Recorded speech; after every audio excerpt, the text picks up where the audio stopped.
Ty, look, I'm on the computer, right?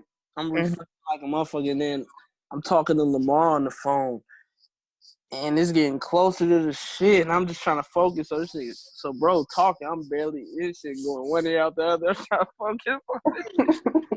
Trying to focus on this shit, right?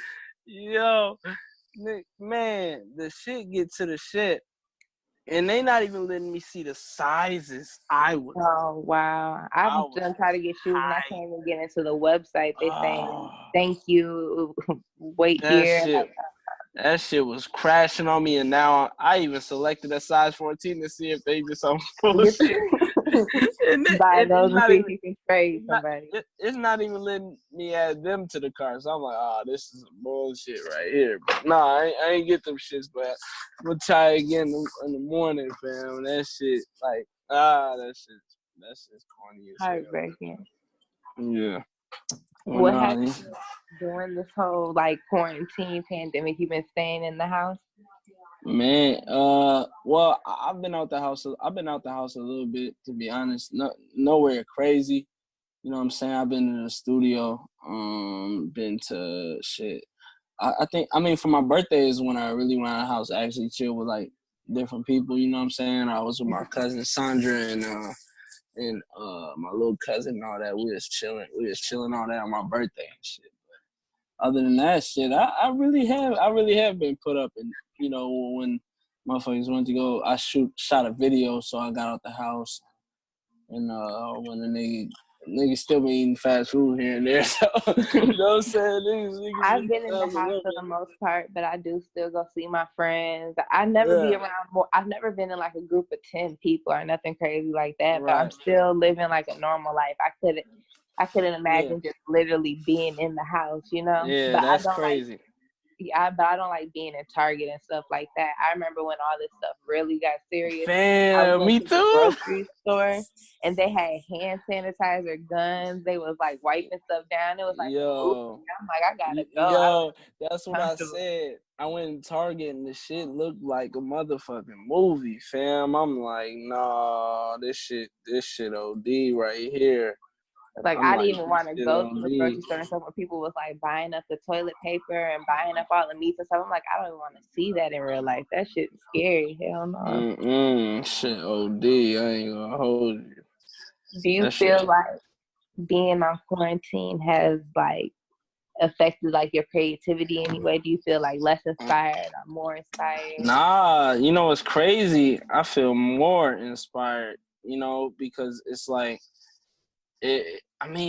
because there's so much to speak on, you know, about it, you know. Mm-hmm. And honestly, I think this is like the dopest time for people who, you know, who storytellers, who's lyricists, you know what I'm saying? Because motherfuckers gotta listen, you know what I mean? We can't be in the club and turn up to a lot of this shit, you know what I'm saying? Like, a lot of the songs is dropping, you know, from artists who really specialize in just them bangers that be playing in the club, like, you know what I'm saying? And they're not doing well because I'm not in the house listening to that. I'm not cleaning to that.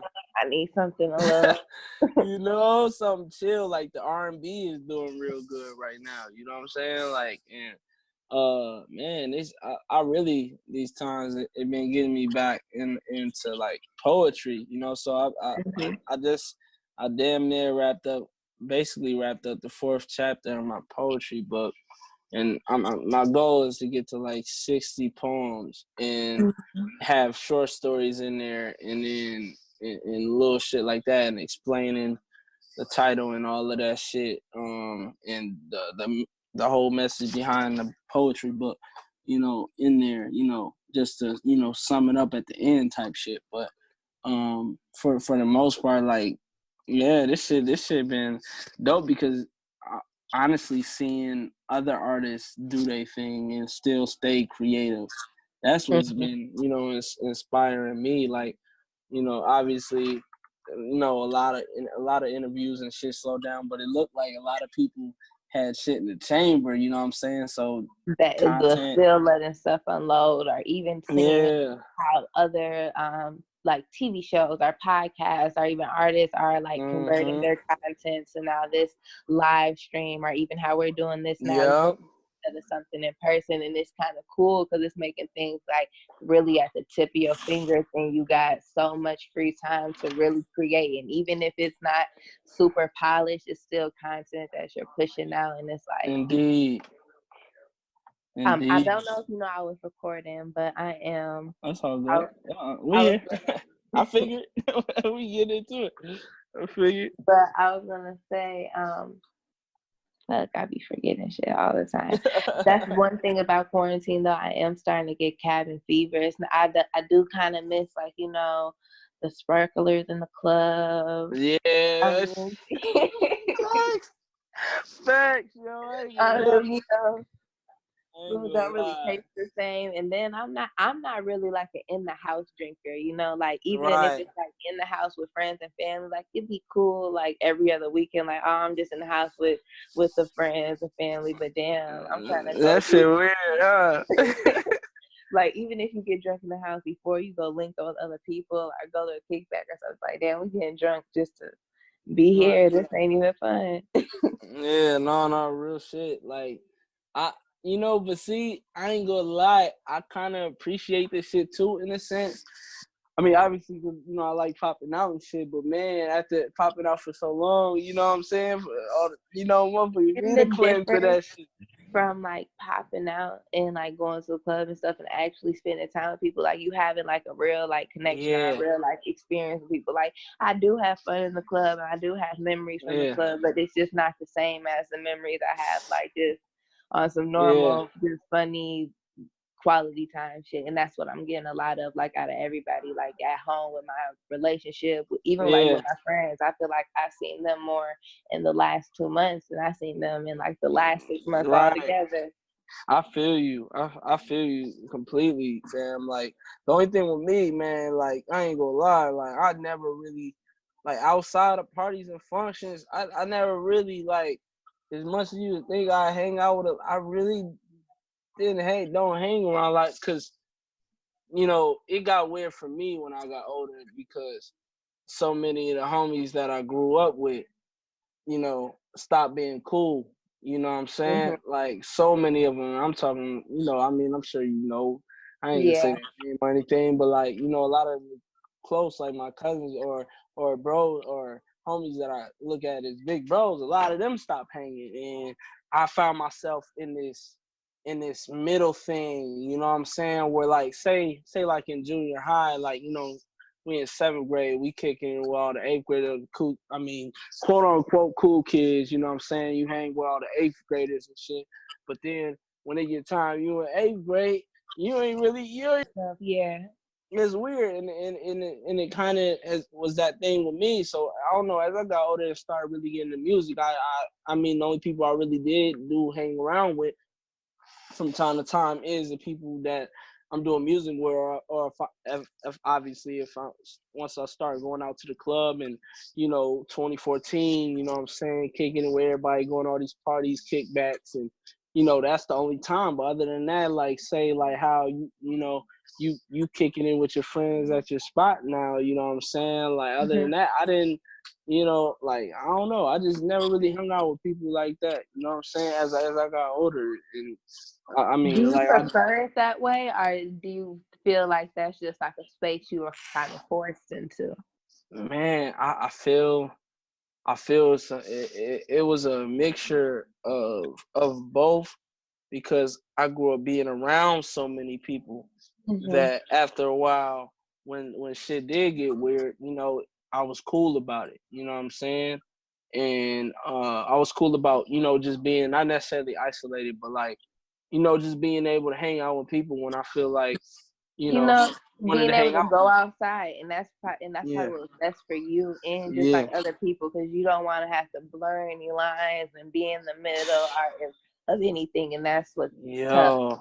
When I was just talking earlier, we were talking about hometown syndrome, like when it's small places like Minneapolis and St. Paul, like, and shit got really crazy when Facebook really got big, and like the two cities used to just integrated, like everybody knows everybody's business, and you like you can't hang out with nobody, you gonna hurt somebody feeling, you gonna talk to somebody girlfriend or somebody baby that is like there's no No middle ground really at all. Because like you feel like you know everybody, especially through Facebook. Crazy. But earlier you were talking about your poetry book, and you were saying getting back to poetry. So can you like kind of just talk more about like your musical journey as far as like how you started and how you got your own sound? Because it is really different from people typically like our age, coming from our generation. Like, you know, you got a real like soulful, meaningful sound versus a lot of like, you know, this flat slime.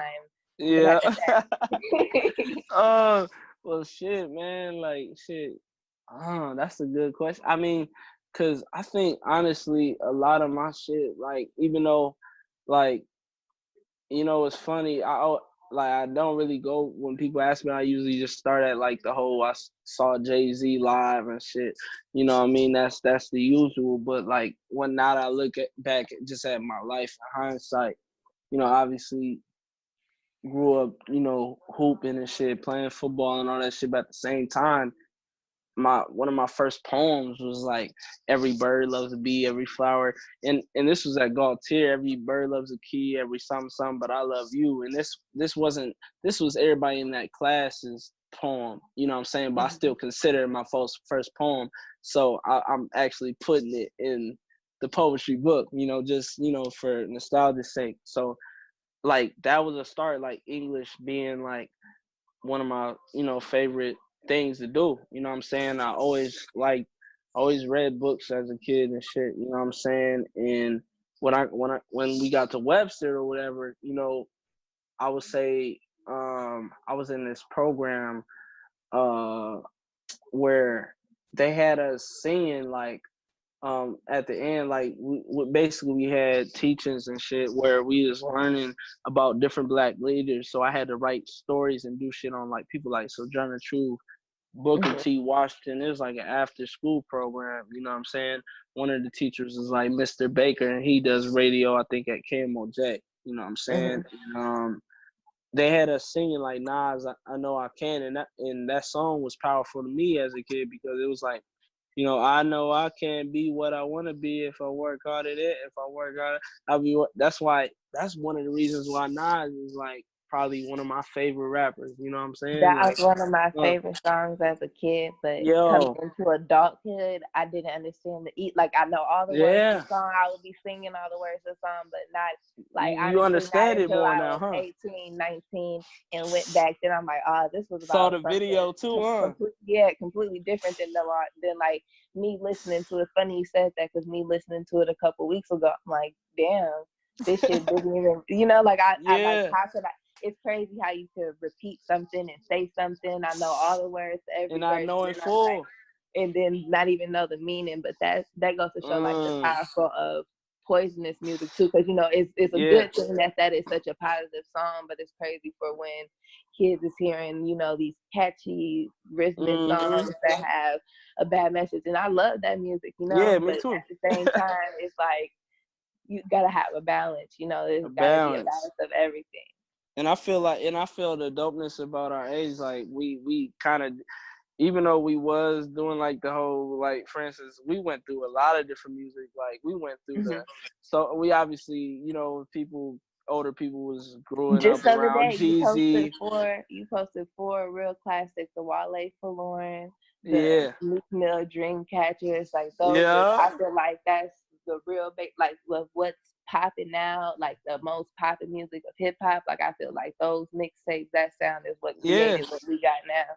And even like I have like such a mixture, like the Wale More About Nothing mixtapes, like that's the kind of shit I like. Like with, like Travis Porter, you know, and Waka Flocka. Like it's just like all of that whole era was a little bit of everything, you know what I'm saying? I think that era kind of did lead up to now. It's just sometimes the bullshit is loved a little bit more, you know, sometimes. But like to keep on going off the Nas joint, like that was one of the initial things. And also as a kid, I remember me and my cousins Dre and John and all of them just being at my house. Like we had a group. We wanted to have a group called Four. I think we was also weird. You know, like we was called like the 4 or 5 Tigers or Tigers. Some weird ass. So we used to do karaoke. But you know, even though like you know, and I honestly could sing a little bit as a kid, but that still wasn't my whole dream. My whole tunnel Mm-hmm. vision was sports. So, but just looking back, how all of that led me to doing music now is kind of crazy. And to speed it up, the whole timeline of how my music and all of that. I think another time was, I don't know, just really, I would say around, you know, junior high, or no, freshman year or whatever. I think maybe freshman year, or I was getting into Penumbra Theater, and Penumbra Theater, you know, one of the oldest black theaters in the world, or in the United States. You know what I'm saying? It birthed a lot of different people who are big in theater, and some that have done great in television. You know what I mean? And basically that led me into, like, you know, activism and learning more about my people, and it just really enlightened me on just the conscious side, you know. And then next thing you know, I'm in like True Art Speaks with Tish Jones, who Mm-hmm. who grew up across the street from me, and she's a nationally recognized poet, and she grew up across the street from me, you know. And I got in there, you know what I'm saying. And man, it's a lot of things, and basically all of that, you know, led me to really studying hip hop, you know. And I was actually already into hip hop because all the mixtapes, you know, that we were just talking about, and just all the legends that we grew up on, but we obviously ain't grow up in full because, you know, because we didn't understand everything that these different artists were saying like that, you know. But as I got older and went back, you know, I just naturally gravitated towards people like Jay-Z, people like Nas, and but you know, it's wild. My first song was a Chirac remix. Was You know what I'm it? saying? Damn, my first song was a Chirac remix. Um, What? My first song Cause was the a beat is Chirac. hard. If I could rap, I probably would have tried to hop on it too. Fam, that, you know, my first song was a Chirac remix. So, but when I got, I think the song where I realized, like, yo, this is the type of shit I want. Is when I rapped over "Can I Live," you know, by Jay-Z. And then next thing you know, I see Jay-Z live, and then a year later, my first show, I'm in New York rapping, you know, senior year, where I'm seeking for inspiration. I'm not going to Clark Atlanta no more. My dream school is Clark Atlanta. And I was just in a place where, like, damn, what the fuck am I gonna do? You know what I'm saying? And I don't know. I just ended up doing that. And obviously, people knowing me for sports and stuff all my life, it was hard for people to see me as what I wanted to become or what I was becoming. And shit, man, since after that, and then I would say the Sway in the Morning thing is when I rapped on Sway was when I really, you know, just started to do the thing. And then my first video, just the whole city really accepted me, and that's when I really kind of came into my own. And then just from there, just, you know, Can you just tell me the yeah, story about Sway in the Morning? How that all came about? I know you probably told yeah, it a couple of times, but I just right, feel no, like no, I've you never good. heard it for myself. Um, I was, let's see, I mean, this is senior year, so um let's see, yeah, this was senior year Soundset weekend. I think this is my second time maybe at Soundset. I think, yeah, 2015, that was my second time at Soundset. And this was Soundset weekend. He was coming up here, and this was at Fifth Element, which Fifth Element actually just got closed. That's Rhyme Sayers, and they're like one of the main places that people come visit when they come here. Is And that the that's where, record shop? yeah, the record spot over south. And that's where they used to have the ciphers at, you know, where all the rappers and all that stuff would come. So basically, it's simple, short and simple. Instead of me going to Senior Ditch Day at Lake Calhoun with everybody, I went to the Sway thing. You know, and I was chopping it up with Horace, who was on the song Uchi Wally Wally with Nas. Mm-hmm. And he actually rocked with me, you know, to this day, you know what I'm saying? And and I didn't really know much about him, but then when I look, I'm like, yo, this horse from Uchi Wally Wally, and he's actually married to Heather B. You know what I mean?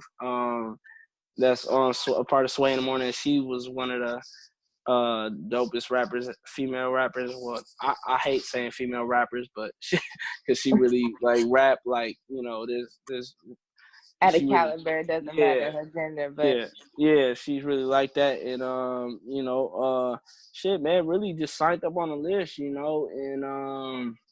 man, I just ended up rapping for him, and that's when everybody looked at me like, yo, this young nice Sway rocked with me, and then from there, just every time he came here, I rap on his shit, and just the whole team, a lot of his team know me now, and one of his right mans, Rich Nice, he's produced for Jay-Z, Nas, and a whole bunch of other different legends and stuff, and me and him, keep a cool rapport, and whenever I see Sway, it's love, and his whole team know me, and over there know me and stuff. It's just a matter of me really, showing improving on a larger scale. So be like, oh yeah, I know that kid. And then next thing you know, I could be actually in New York rapping at his studio.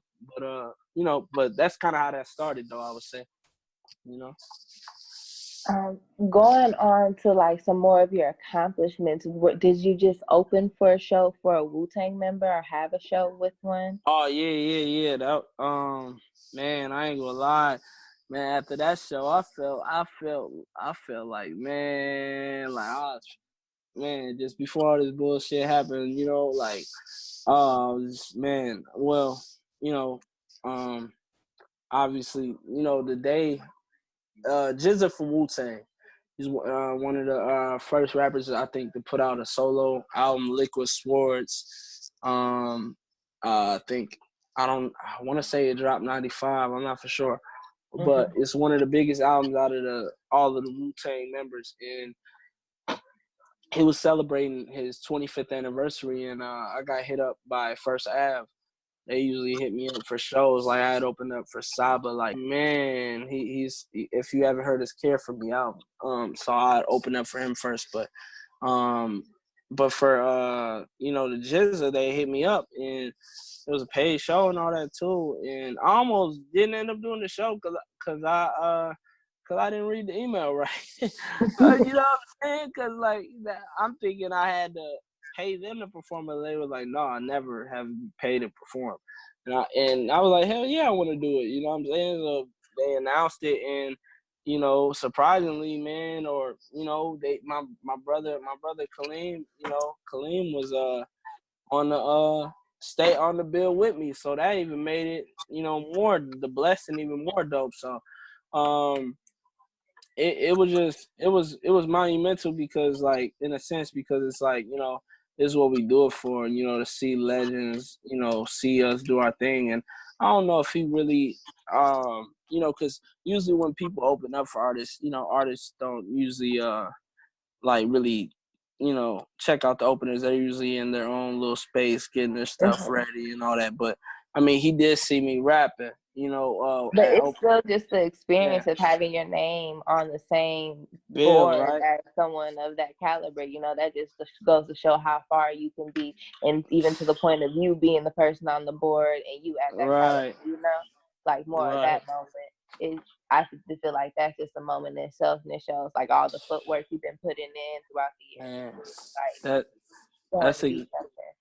That's exactly how I felt. And man, I just felt like at the show I really like arrived, just like it was electric, I would say, man, especially when I perform my song Float On, which is usually the last song I do. And that same night was a day Kobe Bryant died, so I mean, everybody was already sad and shit, but that whole day was just weird, but it was still, performed, open for Jizza, got to see him perform and all that, and my bro Kaleem killed it. And man, my goofy ass, man, go try to like chop it up with him right after you get off the stage. I didn't really think about that, but the interaction was just real quick. He was just like, peace. You know what I'm saying? You know what I'm saying? Because, you know, I don't know, he was tired and that. He had like an hour or something set, you know what I'm saying? So maybe if I would have waited and just, you know, then went out there and chop it up with him, say what up and all that, you know, I probably would have been able to get a real, like, you know, just interaction with him. But just being able to open up for him was dope enough for me, you know what I mean? And I got merch off there, and I think his nephew even rocked with me and followed me on you know, Instagram, and he actually, I think, lived in Minnesota and played sports up here or something like that. So, you know, yeah, that night, that day, that was just dope, honestly, for real. Speaking of the merch, how did that come about? What made you feel like I'm gonna put this on put your Man, logo on the hoodie? well, it all started. Well, obviously, my rap name is Juice Lord, and it really started with just it being the title of an album that I wanted to put out, which titled LORDSZN, instead of like putting Juice LORDSZN. LORDSZN just sound more powerful, obviously, and yeah. So I basically, before Rondo days or something, I was like, yo, if I came out with merch, who would want to cop? And you know, my homie from New York, he did the design for me. He did the design for me. I got the design. I got the resource on how to get a shirt or whatever, and you know, it was just like simple as that. And you know, got it out, and people liked it, and then got to doing hoodies after that, and the first round it was cool, and then I don't know. I think the next year after I started doing well, not bigger bulks, little bulks of hoodies, and then little bulks of shirts, and then I did a big order of shirts in the summer Rondo days again, and then that fall, that's when, you know, I did a photo shoot for him, and everybody just started rocking with him. And then the next year I did like jogging suits and stuff, and people just been rocking with this. It's been dope, for real. But it started with just being the title of my album that I'm still working on, working towards, you know. How do you feel like that's correlated, like, with your music? Do you feel like the support from the brand has boosted your music, or your music is what boosted the support? Because from like the outside looking in, it seemed as if the brand of clothing like took off a little bit faster than the music did. Oh yeah, for sure. You know, I think the merch definitely has taken off more than the music, and I feel like it's definitely gonna be like that. And I feel like, you know, just really at the same time, it complements the music, or the music complements. It kind of makes sense. That was my idea from the beginning. Not necessarily to say I wanted to take, but just so when the LORDSZN album does come out, it makes sense because of it makes sense. You know what I'm saying? Like that is like a hashtag. You know what I'm saying? Or like just a, you know, that's kind of what I wanted to do. You know what I'm saying? Like with it is to really, to when the music does come out, the merch and what people is rocking is gonna make even more sense, you know. And it's nice that it's already like it's swaggy and stuff, you know. Like some people come out with merch and it be a little bit corny, you don't really want to wear it, you know. But this is already just organic and already a being in itself. Like you don't even have to put out any music at all or ever, right? For this still to be what it is, you know. No, facts. And yeah, it's just that's kind of what I wanted to do in the beginning. So when the music does come out and it's how it's supposed to be, everybody, you know, it all makes sense. And the thing is, I don't want to stop there when when the LORDSZN album comes to light. But you know, I think it's gonna make sense because of the content, and you know, the whole concept of just LORDSZN is just, you know, peace and love, because in a sense that's kind of what I've become, you know. Like, you know, I got people from every side of Minnesota, like, and some people out of state, but like for the most part, people in Minnesota that's not cool. And I kind of had this thought process, like, yo, maybe my merch kind of could stop. Like, say if two people from this side, say Selby or this from the east, say they both have my hoodie on and they want to fight each other, they want to smoke each other or whatever, they might not do that because they both got on my shit. You know what I'm saying? Yeah. And A it's small thing can make a huge impact. yeah, and it's I feel like it's just a reputation of who I am in a sense. So I mean, I feel like that's why everyone like you don't see people like, oh no, he got on that because I'm not gonna wear it. I'm not gonna wear that because the other dude that had it on. But nah, man, just I get love from everywhere. So the love for for what I do is gonna be like that. But that's why it's still a line that I walk too because it just it be weird stuff going on out here, but for the most part, yeah, I think it's just a reflection of me and just how many people rock with me from so many different places. So I think that's how I'm able to move how I move.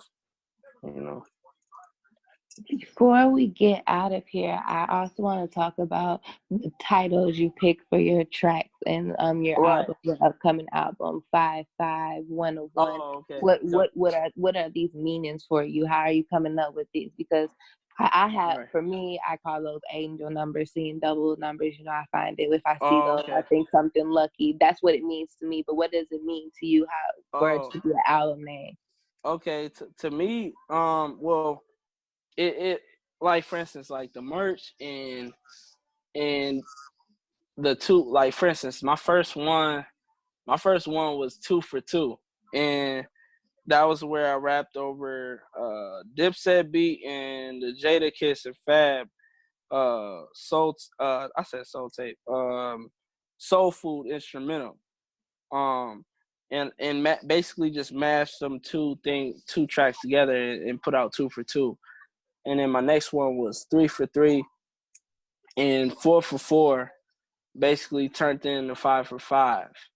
My first EP, my first real EP, you know what I mean? Because it's supposed to be 4 for 4, you know what I mean? But it turned into 5 for 5. So basically, these things were, at first just to be something before the album drops, because I feel like the only thing that has stopped my rise in music was, not had to stop my rise because I'm still rising in my own right.